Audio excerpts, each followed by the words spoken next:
Howdy, welcome to the Biomedical Research Certificate program. This video is for Spring 22 recruitment, and I'm going to tell you a little bit more about the program. My name is Dr. Lyons. I'm the director for the Biomedical Research Certificate program.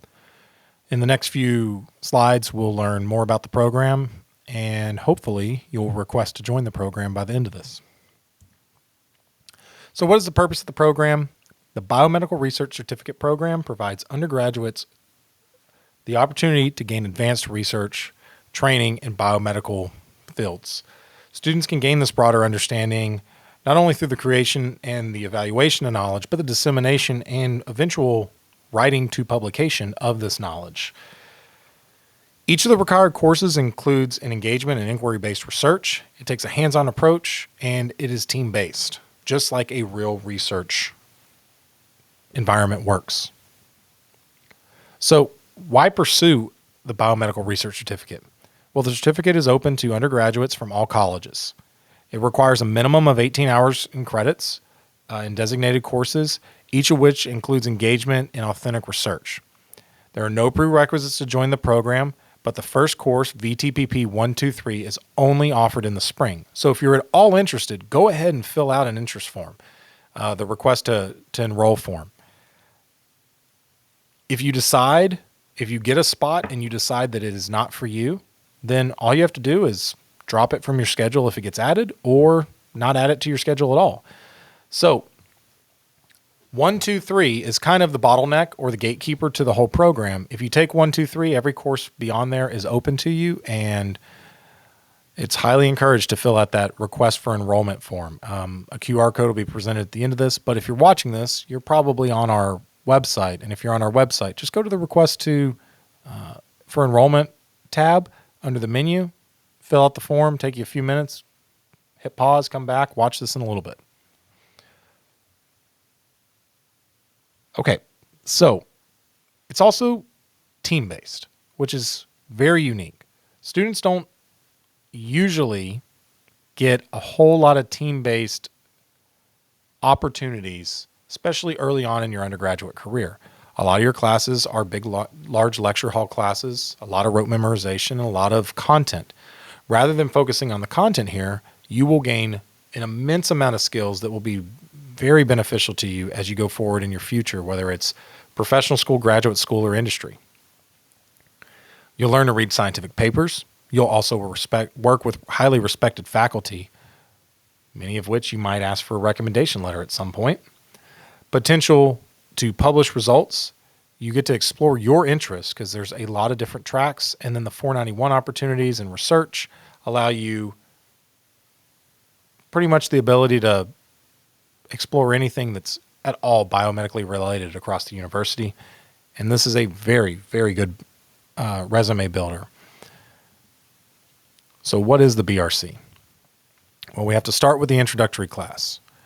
Then you get to choose your own research experience, and you finish out with the capstone course. It's 18 hours, it's 6 courses. It's the same amount of coursework as a minor. Some of your majors may have wiggle room for you to put a minor in. Rather than doing a minor, you could do the Biomedical Research Certificate. Other majors, I know the Biomedical Science major allows for some of the courses to count towards electives, which also opens the door for you to do other minors at the same time.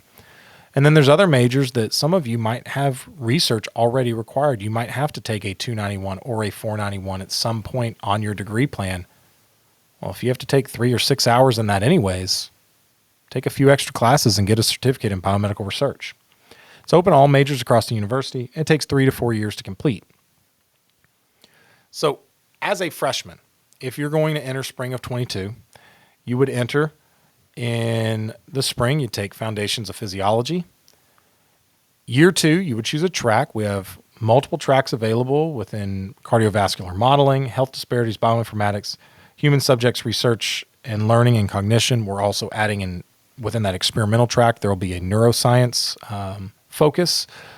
Year 3, we have time for you to take those 491 opportunities, explore research across other departments in the university or with other faculty, or continue working with the faculty that you might have had for your track that you chose to focus on.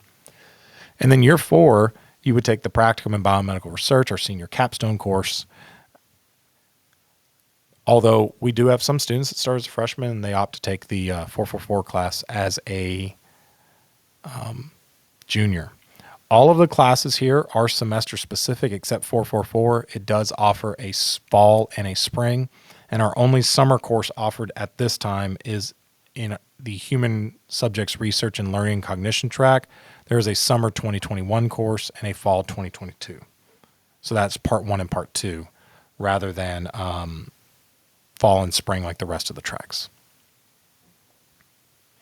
So if we look at as a sophomore, the only difference here is year 1, year 2 look exactly the same. Year 3, you would have to take your practicum because you're getting up to graduation. And just sometime before you graduate, you have to do those 491s. So at some point, you have to either take a 285 or a 485, which is a directed studies course, or a 291 or a 491, which is a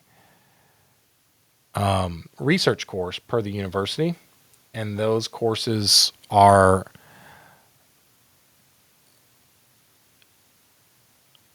going to be signed up most likely through your home department and your advisors.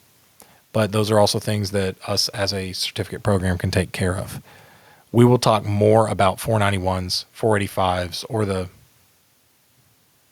counterpart to those, the underclassmen equivalents of 285s and 291s in 123. So it's nothing you need to concern yourself with at this moment. But know if it's part of your degree plan to do research anyways, this may be a really good program for you to be a part of. So in the first year, you'll take 123.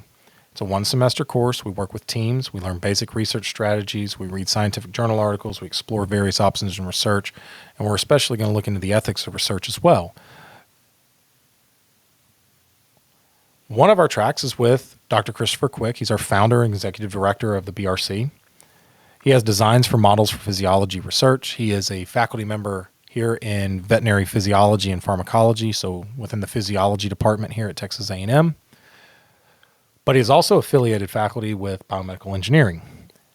This is a team or group design of novel models, physiological systems to predict homeostatic behavior arising from the interaction of subsystems, emphasis on the production and formal presentation of basic research in physiology.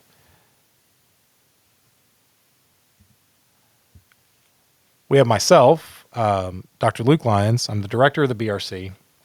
I have experimental human subjects research in learning and cognition, and I look at experimental or quasi-experimental studies in learning and cognition, the emphasis on the production of qualitative and quantitative or mixed methods approach in relation to biomedical issues, especially with how people learn.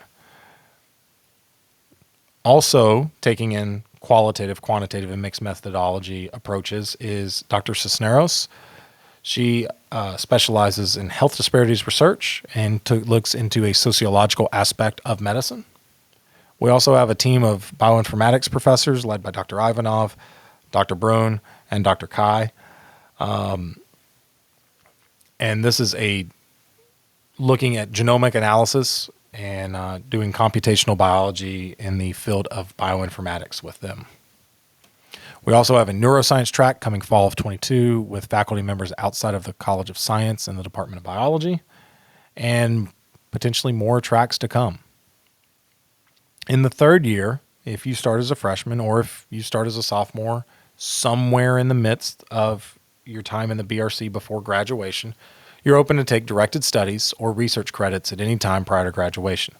2 semesters, and I have listed here VTPP 485 or 491. They do not have to be VTPP. They can be any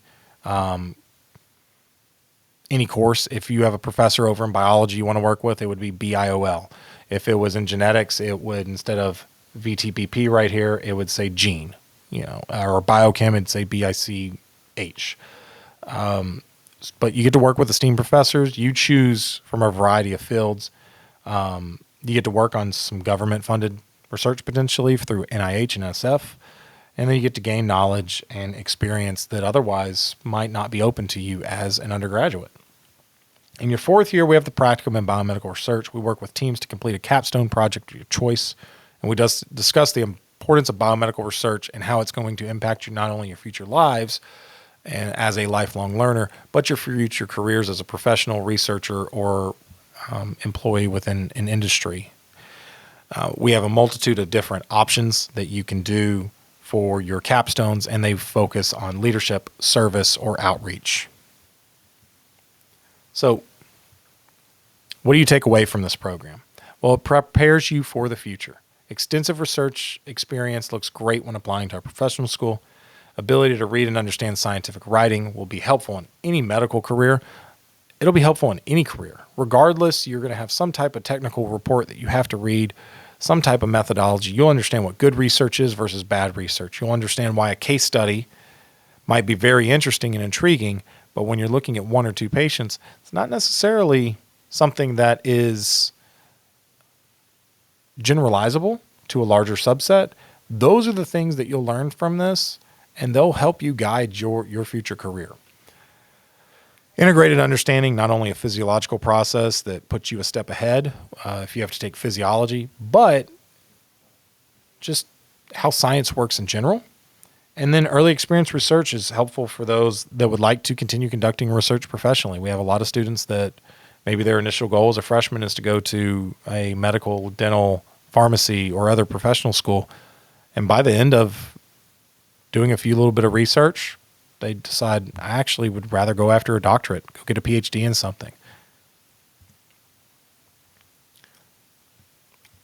I like this slide. I put this in there because it's bragging rights. You get the potential to be an author on a published article or presentation, and everyone will be part of some scientific presentation prior to graduation.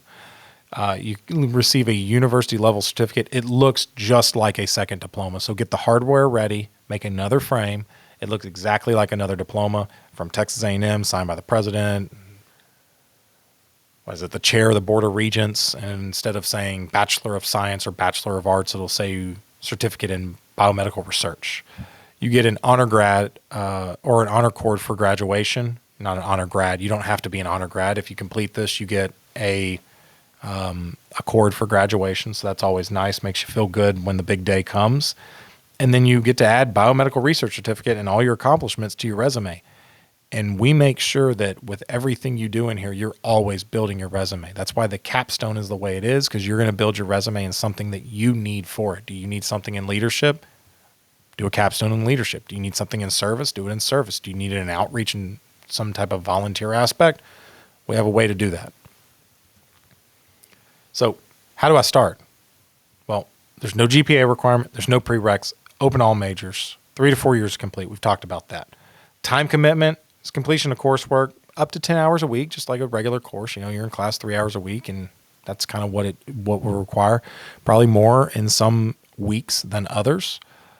But there's no application. There is a random selection from the request for enrollment based on the course time preferences. So other than the two sections, which usually have about an even distribution between them, 50-50, 48, 52% requests for one for the other. So 50-50 plus or minus probably 3% is where we're going to round out for requests for enrollment. You have a better chance of getting in this than that one section that you're looking at on Howdy. You want to get into it, and you want to, you get on Howdy, you try to select it, and then, oh, boom, someone else got the seats in front of you because there's 50 people trying to get 1 or 2 seats. Here, you do this, your chances are better than a coin flip. So registration, the sections available are Tuesday, Thursday, 9:35 to 10:50, 11:10 to 12:25. The classes are in the Veterinary Education Complex out here in Vinny 107B, which is an excellent room and might be one of the nicest rooms that you have a class in on campus. It is a wonderful place for instruction. You can use the registration form on the website, and if you're watching this on your computer and not on a phone, you can just take your phone out right now and QR code that, and it'll take you straight to the registration form. If you have questions, please look at the Google site that we have up now. We are working on a new website as we speak. And please utilize that request for enrollment form for any questions.